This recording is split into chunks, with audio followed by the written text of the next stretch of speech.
Now last class में हमने किया था electrochemical cell and its construction. तो हमने कहा था कि it consist of two half cells. The left half cell consists of zinc electrode dipped in 1 molar zinc sulfate solution. The right half cell consists of copper electrode dipped in 1 molar copper sulfate solution. फिर हमने कहा that the two electrodes are connected by an external wire through a key K and emitter A, right? This electrode and this electrode, they are connected by emitter and key. फिर हमने कहा there is an inverted U-shaped tube containing saturated solution of electrolyte prepared in agar-agar medium, and this inverted U-shaped tube is known as salt bridge. ये हमने last time किया था construction of electrochemical cell, right? अब हम आज करेंगे working of electrochemical cell. Very important, working क्या है? Working of electrochemical cell.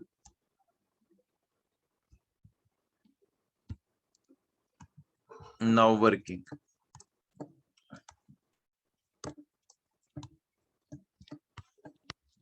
of electrochemical cell.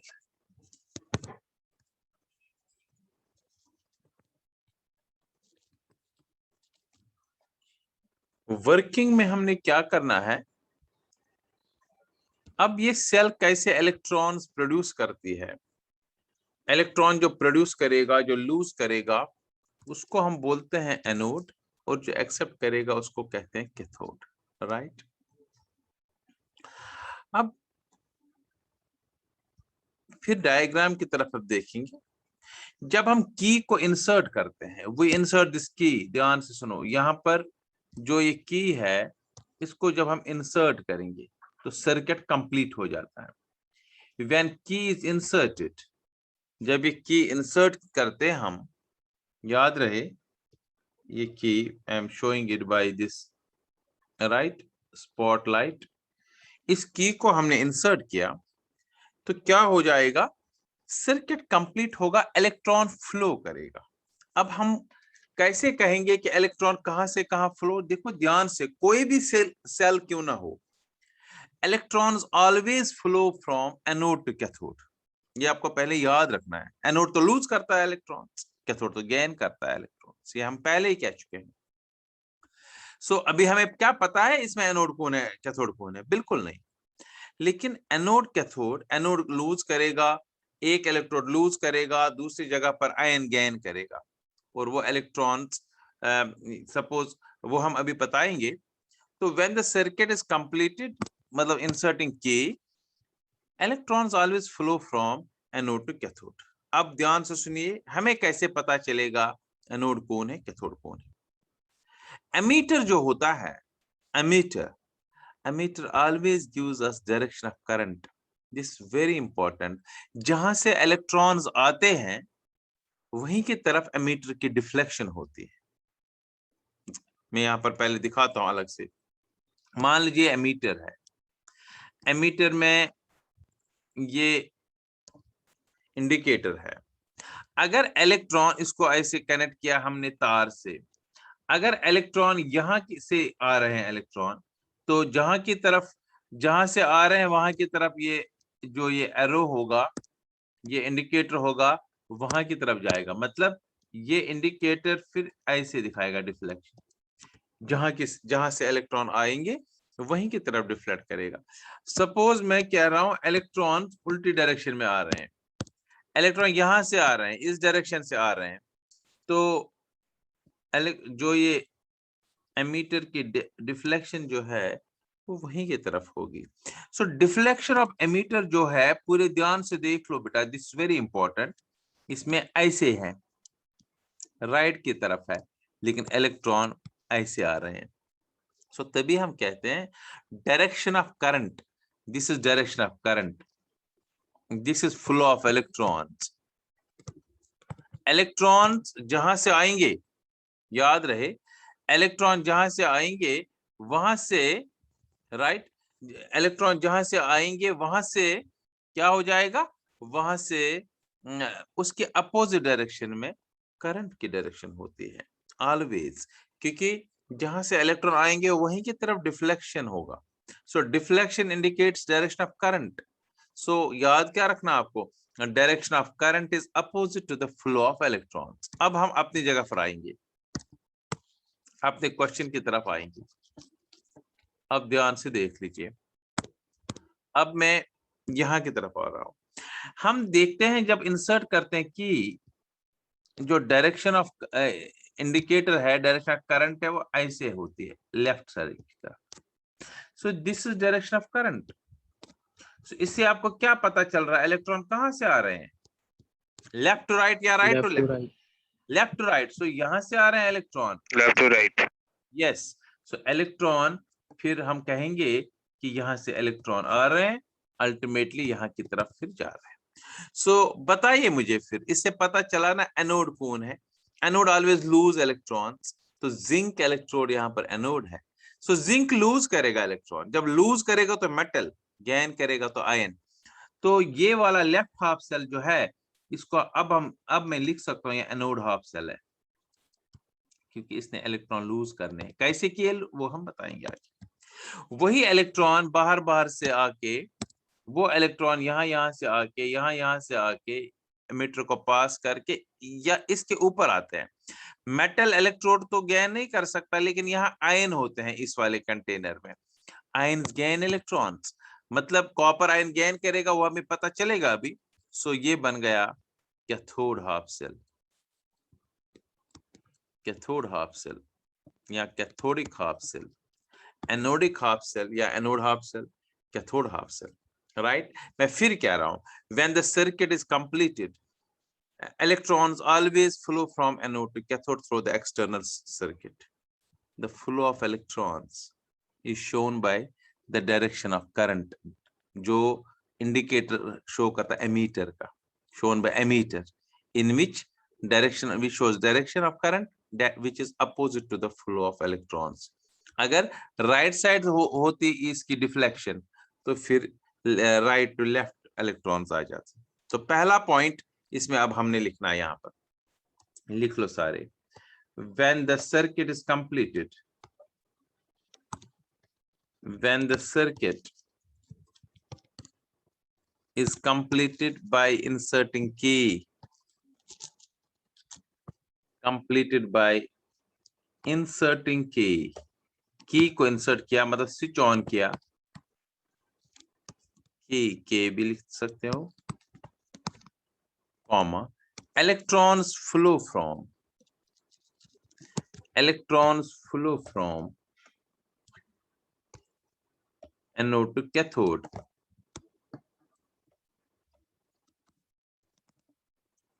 through the external circuit, मतलब anode to cathode। अब दूसरे पॉइंट में हम लिखेंगे कि हमें कैसे पता चला अब एनोड कौन है कैथोड कौन है। लिखेंगे the direction of flow of electrons, जिससे हम एनोड कैथोड पता चलेगा। Direction of flow of electrons is opposite to, ये हमेशा होता opposite to the direction of current, to the direction of current shown by direction of current shown by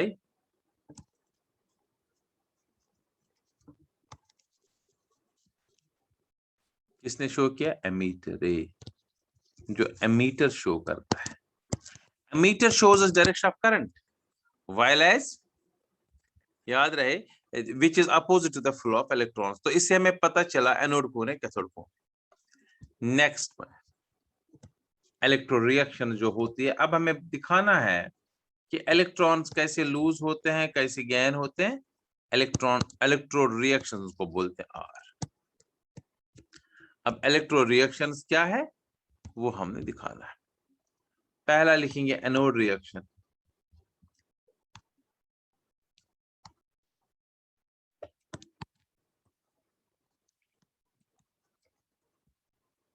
anode reaction, anode कैसे loose करता है electron? Anode क्या है इसमें, जरा आप बताओ एनोड कौन है? देखो मैंने पहले ही कहा था आपको, हाफ सेल में मेटल भी होता है, आयन भी होता है। अगर लूज करना है तो मेटल को लूज करना है, अगर गेन करना है तो आयन को गेन करना है। क्योंकि लॉस ऑफ इलेक्ट्रॉन्स होना है तो कौन करेगा? Zinc electrode will lose electron. Zinc solid जो है ये इलेक्ट्रॉन लूज करेगा, बनाएगा Zn2+, मगर जो एक्वस में जाएगा, जो सॉल्यूशन में ऑलरेडी जिंक आयन है उसमें और जिंक आयन्स आ रहे हैं। देखो ध्यान से बेटा, इसमें ऑलरेडी जिंक सल्फेट है। जिंक सल्फेट का मतलब Zn2+ और सल्फेट 2-, वो तो ऑलरेडी है इस वाले सॉल्यूशन में। अब जिंक जब लूज करेगा इलेक्ट्रॉन, ये और जिंक आयन बनाएगा, इसमें जिंक आयन आएगा और जो इलेक्ट्रॉन है वो इसके ऊपर रहेगा। आयन तो सॉल्यूशन में जाएगा लेकिन जो इलेक्ट्रॉन लूज किया एटम ने वो इसके ऊपर आएगा, तभी तो ये नेगेटिवली चार्ज्ड है। ये तो मैंने कहा था एनोड होता है नेगेटिवली चार्ज्ड। किसमें? ये आप एनोड है, पता है कि लूज कर रहा है इलेक्ट्रॉन्स, क्योंकि किसी बच्चे ने कहा था कि वो प्लस पॉजिटिव आयन जो है वो सॉल्यूशन में आएगा, इलेक्ट्रॉन इसके ऊपर आ जाएगा, so it is negatively charged. अब यही इलेक्ट्रॉन फिर बाहर आएंगे, बाहर आएंगे, बाहर आएंगे। ये इलेक्ट्रॉन यहाँ से निकल के यहाँ से आएंगे, आएंगे, आएंगे, यहाँ से एमीटर में पास करके यहाँ से और इसके ऊपर आएंगे, इस मेटल के ऊपर इलेक्ट्रॉन आएंगे। अब इन इलेक्ट्रॉन्स को एक्सेप्ट करना है, ध्यान सुनो। कॉपर सल्फेट है इसमें, कॉपर सल्फेट का मतलब कॉपर आयन है, सल्फेट 2- आयन्स है। तो कॉपर आयन सारे इसके अराउंड आएंगे, दौड़ के आएंगे, because they have to take electrons. So इसके अराउंड सारे कॉपर आयन सॉल्यूशन के होंगे, इस कॉपर इलेक्ट्रोड के अराउंड 2+2, क्योंकि ऊपर से इलेक्ट्रॉन्स आ रहे हैं और ये ले रहे हैं। सो दैट इज व्हाई ये पॉजिटिवली बनता है, और क्योंकि गेन कर रहा है तो ये कैथोड है, राइट। सो आएंगे इलेक्ट्रॉन यहाँ से और इसके सरफेस के ऊपर से कॉपर आयन गेन करेंगे इलेक्ट्रॉन्स, तभी तो ये कॉपर आयन की वजह से ये पॉजिटिव बन जाता है ये इलेक्ट्रोड। तो यही लिखना है, ये एनोड रिएक्शन थी। अब हम लिखेंगे cathode reaction. Anode reaction, cathode reaction. बताइए कैथोड रिएक्शन में क्या अब हो रहा है? शाबाश, कॉपर आयन गेन कर रहा है इलेक्ट्रॉन, कॉपर आयन एक CO2 plus 2 yes gives CO +2 solid. Electron, मतलब रिडक्शन हो रहा है, उधर ऑक्सीडेशन हुई थी, बिकॉज रिडॉक्स रिएक्शन होनी चाहिए। Copper ion, copper solid. अब इन दोनों को हम क्या करेंगे? ऐड करना है। ओवरऑल रिडॉक्स रिएक्शन लिख लो नीचे, पहले एनोड रिएक्शन लिख लो, कैथोड रिएक्शन लिख लो, नीचे लिखेंगे ओवरऑल रिडॉक्स रिएक्शन। अब इस इलेक्ट्रोकेमिकल सेल में, क्योंकि सेल का मकसद यही है, एक जगह से निकलने चाहिए इलेक्ट्रॉन, दूसरी जगह से गेन करने चाहिए, बीच में तार होनी चाहिए। तार को हम यूज करते हैं, इलेक्ट्रॉन्स को यूज कर सकते हैं। सो जिंक ने लूज किए और वही 2 इलेक्ट्रॉन तार से बाहर निकल के, तार को कहीं से भी ले लो, लैंप जला दो, कुछ भी कर लो, वो वापस आएंगे, इलेक्ट्रॉन कैथोड पर एक्सेप्ट होंगे। अब नेट, ये 2 इलेक्ट्रॉन कैंसिल, तो नेट रिएक्शन क्या बनी? वही जो हम लिखते हैं, zinc solid copper 2+ aqueous gives us zinc 2+ aqueous plus copper solid.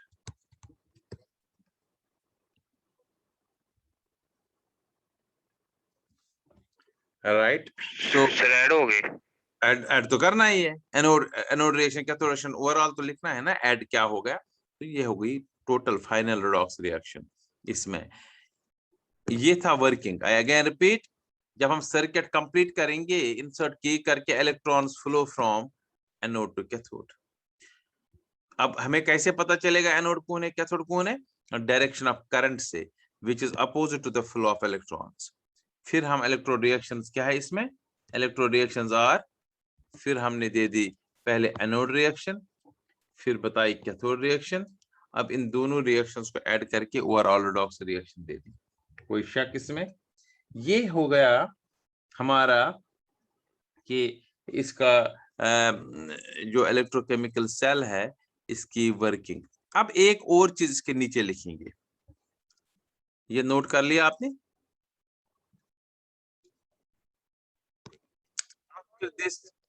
These electro reactions, you have to write one more thing that's known as cell notation, cell representation, इसके नीचे लिखनी पड़ेगी ये सेल नोटेशन। और सेल रिप्रेजेंटेशन। आल्दो 12th में करना है detail में, थोड़ा आइडिया दे रहा हूं। जब भी कोई इलेक्ट्रोकेमिकल सेल है, इसको हम रिप्रेजेंट कैसे करते हैं? देखो, बीच में दो सेल्स के बीच में साल्ट ब्रिज है। अगर आप ध्यान से देखेंगे, ये एक सेल है, ये दूसरी सेल है, इनके बीच में ये साल्ट ब्रिज है। तो इस साल्ट ब्रिज को जो है हम लंबी सी डबल लाइन देते हैं, इट्स साल्ट ब्रिज, राइट। जब रिप्रेजेंट करना है, बहुत ज्यादा लंबा भी नहीं बनाएगा।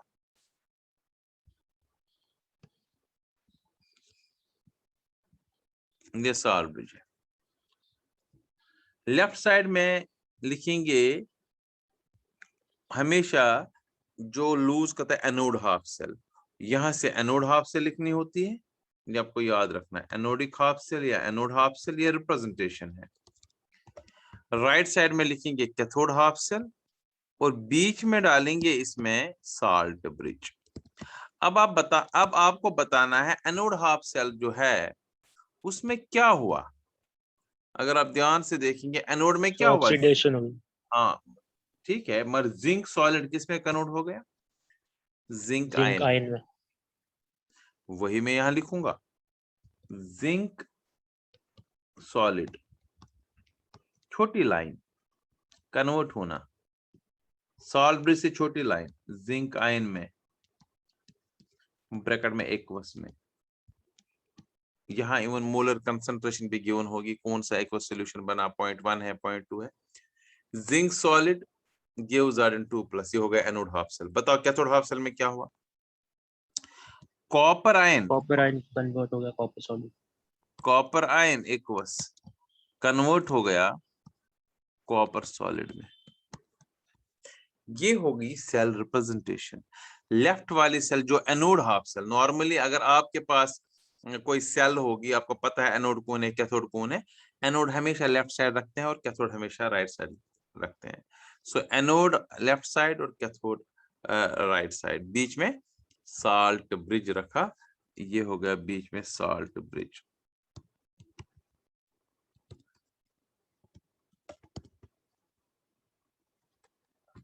राइट, ये होगी cell notation.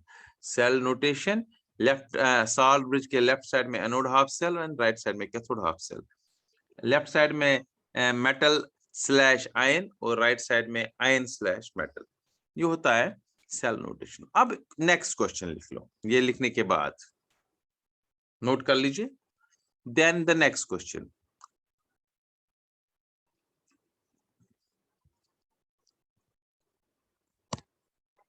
now next question is, what is salt bridge and what are its functions? salt bridge क्या है और इसको हम यूज क्यों किया है? What are its functions? What are its functions? देख लीजिए बेटा, पहले मैं सॉल्ट ब्रिज बताता हूँ। सॉल्ट ब्रिज है क्या, जो हमने कल किया था, एक इन्वर्टेड यू शेप ट्यूब है। एक इन्वर्टेड यू शेप ट्यूब है जिसमें ये इन्वर्टेड यू शेप ट्यूब जिसमें एक सैचुरेटेड सॉल्यूशन ऑफ इलेक्ट्रोलाइट होता है, प्रेपेटन अगर अगर मीडियम। ये है व्हाट इज सॉल्ट ब्रिज। अब इसकी फंक्शन क्या है वो हम बताएंगे, पहले हम लिखेंगे सॉल्ट ब्रिज क्या है। It is an inverted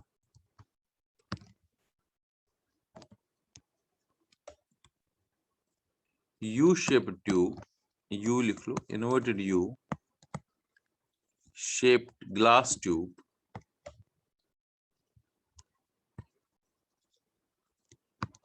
which contains, it is an inverted U-shaped glass tube which contains a saturated solution, a saturated solution of an electrolyte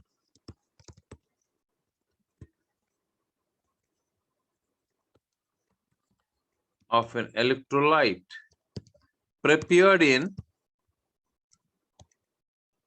water में नहीं, मैंने कल लास्ट टाइम भी कहा था अगर मीडियम, इसे सेमी सॉलिड मास बनता है, अगर वाटर में बनाएंगे तो वो गिरने के चांस है, सेमी सॉलिड इसमें बनता है अगर medium. Inverted U-shaped tube which contains saturated solution of an electrolyte prepared in अगर में। अब क्वेश्चन है ये इलेक्ट्रोलाइट क्या है, कौन सा होगा?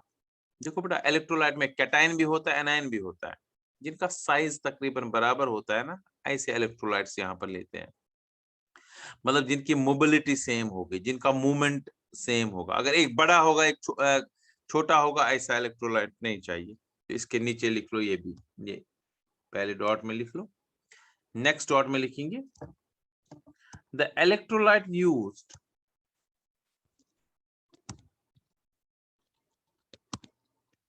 must have similar mobility of ions, similar mobility of ions, similar mobility of ions electrolyte जो हम यूज करते हैं होनी चाहिए, राइट? तो मोबिलिटी मतलब मोबिलिटी का मतलब मैंने कहा ना साइज। अगर मान लीजिए एक सपोज दो स्टूडेंट्स है, अगर इनका साइज सेम है तो हम उनकी स्पीड सेम होगी मूवमेंट की। अगर एक बहुत मोटा है एक बहुत छोटा है तो स्पीड में फर्क आएगा। जब वो स्पीड कब लगेगी वो मैं बताऊंगा अभी। एग्जांपल देते हैं, जैसे KCl, K प्लस और Cl का सेम होता है, अमोनियम क्लोराइड सपोज, या NH4NO3 एटसेट्रा। ऐसे इलेक्ट्रोलाइट ज्यादा हम यूज करते हैं बिकॉज इनमें देखा गया है कैटायन और एनायन का मूवमेंट सेम होता है। और तीसरा पॉइंट इसमें हम लिखेंगे कि जो ये होता है ये साल्ट ब्रिज, इसका it connects two half cells, ये connects two half cells in an electrolytic cell, two half cells in an electrolytic cell। ये था what is electrolytic cell, ये था what is salt bridge। एक inverted U-shaped tube है, saturated solution of an electrolyte prepared in agar medium, electrolyte must have same mobility of ions, it connects to salt bridge, connects two half cells in an electrolytic cell। now functions जो बड़ा important है, functions of salt bridge, functions of salt bridge, right? salt bridge के क्या functions है? देखो, सबसे पहला function है salt bridge का, फर्स्ट फंक्शन, ये कंप्लीट करता है inner electrical circuit, it completes inner electrical circuit. अब उसका क्या मतलब है इनर इलेक्ट्रिकल सर्किट? मतलब जो ये सर्किट है, आप ध्यान से देख लो यहाँ पर, अगर मैं सेल की बात कर लूं तो अगर इसमें हम यहां से इलेक्ट्रॉन निकल रहा है, स्टार्ट हो रहा है यहां से, ध्यान से सुनिए, यहां से अगर इलेक्ट्रॉन निकल रहा है यहाँ से यहाँ से यहाँ से यहाँ से यहाँ से, अभी सर्किट को पूरा नहीं हुआ, यहाँ आयन्स होते हैं और यहाँ से फिर सर्किट कंप्लीट होना चाहिए आयन की मदद, वो हम बताएंगे कैसे। तो मतलब पूरा सर्किट, पूरा यहाँ से यहाँ से यहाँ से यहाँ से यहाँ से यहाँ से ऐसे सर्किट ही कंप्लीट करता है साल्ट ब्रिज। अगर साल्ट ब्रिज नहीं होगा तो सर्किट कंप्लीट नहीं होगा, फ्लो ऑफ इलेक्ट्रॉन्स पॉसिबल नहीं है। अब दूसरा पॉइंट है इसका कि जो ये साल्ट ब्रिज है, ये बड़ा इंपॉर्टेंट पॉइंट है, it maintains neutrality in the two half cells. कैसे, ये हमें एक्सप्लेन करना पड़ेगा। It maintains neutrality in two half cells. These are the main two functions in the half cells. Neutrality, अगर neutrality भी नहीं रहेगी तब भी प्रॉब्लम होगी, वो हम दिखाएंगे। वो हम नेक्स्ट में एक्सप्लेन करूंगा। These are the two main functions, completes inner electrical circuit and maintains neutrality in the two half cells. Sir ये नोट कर ले। बिल्कुल कर लो।